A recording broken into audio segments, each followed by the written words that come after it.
J'avais envie de me confronter à des apparats de mise en scène qui s'apparentent aux films d'action et de ne pas considérer ça comme un genre masculin, de cinéma masculin. Qu'est-ce qui se passe dans ta tête, Neuve?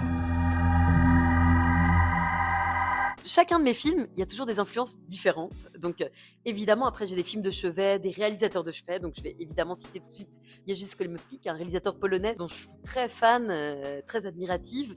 Surtout ses films les plus anciens. Donc, Deep End, Travail au noir, Le cri du sorcier.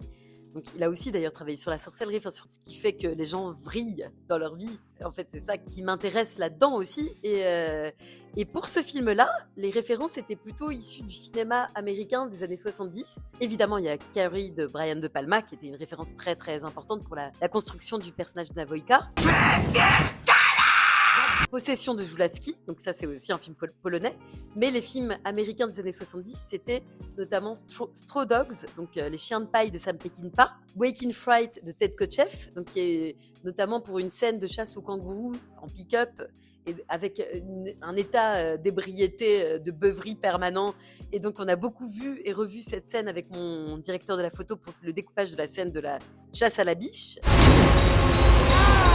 Et puis aussi The Deer Hunter, donc Voyage au bout de l'enfer de Michael Cimino. En me parlant de tout ça, je me disais, c'est marrant parce que je ne cite pas de films de femmes, alors que en vous parlant des références, là, en plus, c'est des films assez virils. Et en fait, parce que pour ce film-là, bizarrement, j'ai voulu m'emparer de codes de films un peu virils, un peu dits masculins, mais de les transformer à travers mon prisme de femme et de me dire, moi aussi, je suis capable. C'est pas un truc de macho beauf. Ça peut être aussi mon cinéma, ça peut être un cinéma qui est audacieux, aventuresque, romanesque. C'est pas forcément un genre qui doit être réservé aux hommes. Et donc ça, pour moi, c'est quelque chose qui est aussi politique.